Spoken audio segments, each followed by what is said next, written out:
Hi, and welcome to Mustang Magazine. I'm Brianne King. And I'm Evelyn Mehta. Dallas, Texas is filled with a lot of big things. Big history, big personality, and big games. One of the most important events in American history happened right here. Jenny O'Donnell tells us more. One of the biggest moments in American history took place in Dallas, Texas.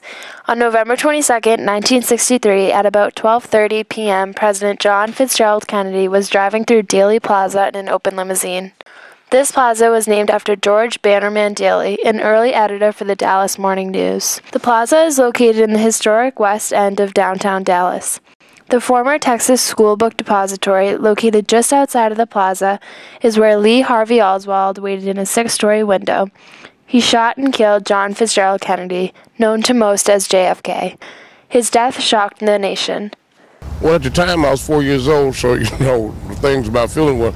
But I did realize that it saddened my family, because I saw my grandmother crying, I saw my grandparents, and I saw other people in my house were upset about it. So, if they were sad, I was sad too. And I mean, this went on for about 3 days or so of everything of people watching TV, and so it was a real sad event around at the time. I have a very, very vague memory of my parents being very upset, and remember watching reruns of it on my black and white TV when I was little. We only had a black and white TV, so that's my vague memory. The plaza, as well as the School Book Depository, are now historical landmarks for our country. The Sixth Floor Museum is a museum that commemorates JFK's life and informs visitors about one of the biggest events in United States history. The Sixth Floor Museum is located on 411 Elm Street in Dallas, Texas, and is open for tours to tourists. For Mustang Magazine, I'm Jenny O'Donnell. Thanks, Jenny. One of the industries that has had the biggest growth in the past 10 years is social media. Social media has played a big part in people's lives. Here's Helena Al-Dewey with more. Facebook, Twitter, Match.com, FaceTime, Skype, and eHarmony are all examples of how social media has had a big effect on the people of the 21st century.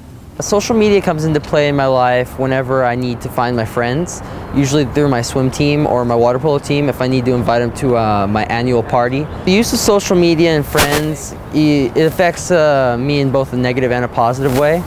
In a positive way that I get to know more about what my friends do, and in a negative way that if they post too much, it begins to get a little annoying. I don't believe it's gone too big too fast. I understand that it did come overnight, but I mean, so many things do come overnight and they become really big, and sometimes people like them, sometimes people don't. It's really based on opinion.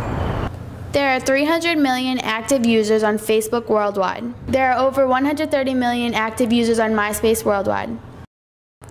There are over 54 million active users on Twitter worldwide. And it's these big numbers that have some trending cautiously. For me, I think Facebook's a little scary, because there's been situations where I think people share way too much information and it can be dangerous. And so for me, I'm not as eager to jump in and start doing that myself. Although I have older children and they're just telling me they broke into it at 30 and 34. I think they were leery too, but I think if it's used and people have respect for all these things, I think it can be a great vehicle. But I've seen some downside to it. Many say that being connected with social networking can display more advantages than disadvantages. Others disagree and say that being part of a social network is dangerous and puts out personal information that others don't need to know. The big lesson here is be careful.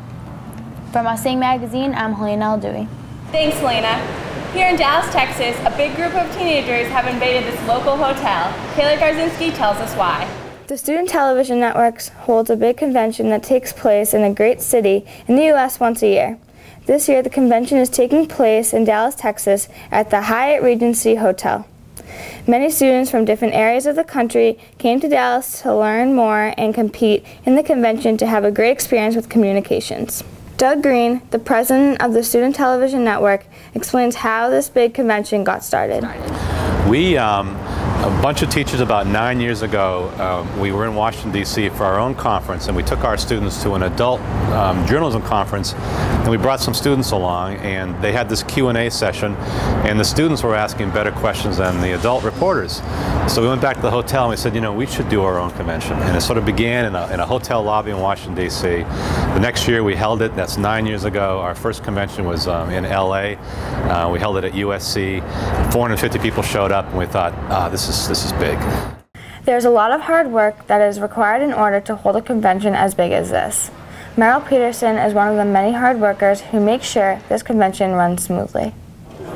We start planning the contest, figuring out the hotel has already been established, room capacity, is it going to be edits, is it going to be an open edit, is it going to be a free edit, is it going to be a supervised edit, and we start tallying up, keeping track of all the things that are entered, then we load flash drives, and we order tchotchkes from all over the place to sell and make extra money. We work with Hurley, we get the sizes that everybody wants for their shirts and try to get the store stocked. We try to get all kind of things interested for everybody to just get all the enthusiasm and energy going up. So it's a lot of behind the scenes fun stuff for us too.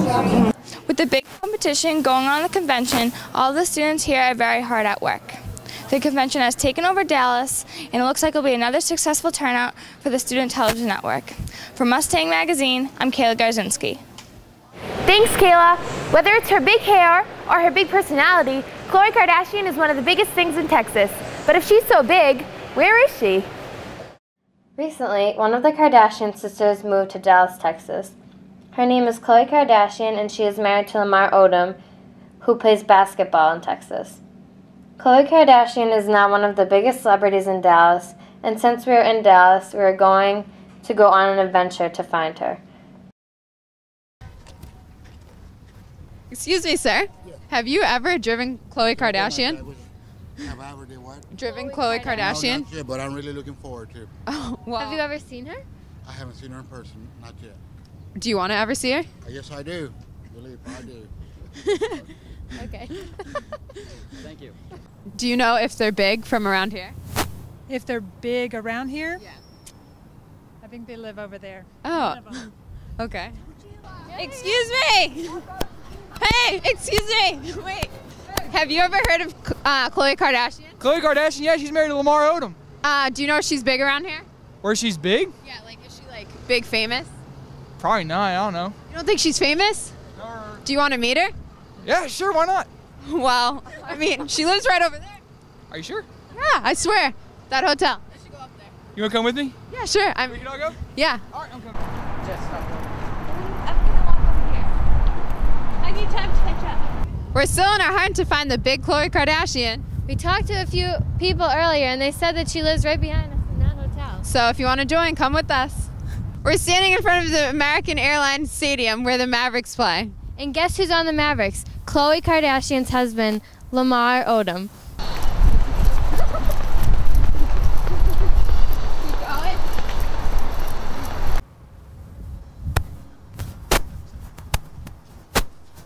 Hey, it's Karen. Hey, it's Heather. Can we talk to Khloe Kardashian?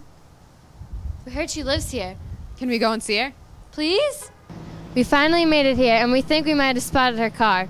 We're just gonna stay and see what happens. We didn't find her this time, but hopefully next time we will. For Mustang Magazine, I'm Heather Fullen. Well, good luck with that, ladies. Maybe you guys should have checked out the big game. That's where our own Allie Quintiliani is.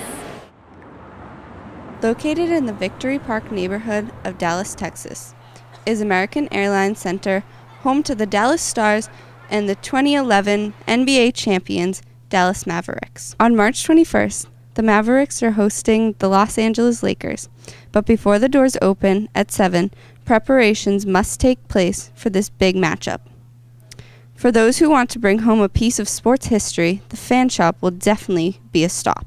Well, today we should begin a delivery of some of the merchandise that are going to come up tonight for a game night special, which there's always a game night special for Mavs or Stars, which is an item of the night, which it's on discount from what it usually is, and it's a little something for the people to buy and stuff like that. We receive the merchandise. We make sure we got what they say we're supposed to receive and stuff like that. And I just split it and send it to all locations, which is like 9 different locations throughout the building. With playoffs right around the corner, both teams are fighting for higher seeds, with the Lakers in 3rd place and the Dallas Mavericks in 5th place. After their 3-week slump, the Mavericks are looking to get their first win against the Lakers this season. The fans are so excited for this big game. The excitement is just so hard to ignore. Okay, I'm honestly expecting a great game from both teams today, even though the Mavericks are coming out on top. I mean, four-game win streak against a 2-game losing streak. It's going to be a good game. 4th quarter, I even expect. I hope Kobe breaks his ankle, number one. I expect it to be a 4th quarter game, but Kobe Bryant's going to take over.